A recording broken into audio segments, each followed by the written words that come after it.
obra sa Ginoo maoy kumon. Pero sa atong makita ang kinabuhi, sa pulong sa Ginoo wala na suba kay wala man gi-apply. So karon na ami, kuha ang imong Bible ug ablihi. Ayaw lang sige paabugi og hipus. Hala sige abliha og kini nga verse basa. John 3:16. Dili po ta kaingon nga walay nahigugma sa imo, kay si Jesus Christ nagpakamatay siya tungod kay gihigugma kaniya. Mateo 10:30.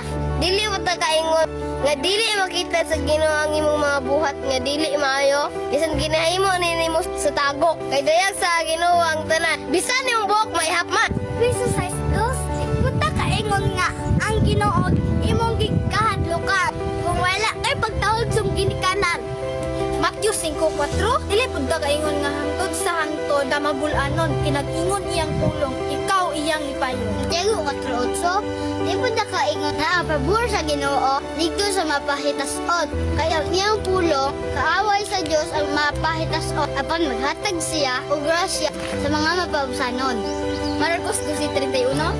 Dili po ta kaingon nga nahigugma ka sa Ginoo kung wala ka nahigugma sa imong isikatabo. Salmo 139 verse 14. Dili pud ta ingon nga maot ka. Maot siya kay katingalahan ug kahibulungan ang mga buhat sa Ginoo ug siya ang gaumon nimo. Josue 1:8. Dili po ta kaingon nga magmauswagon ka spiritually kung ang pulong sa Ginoo wala nimo tun-i. Mateo 5:9. Dili po ta kaingon nga anak ka sa Ginoo kung dili ka kabalo makigdaet sa ubang tawo. Kung asa mo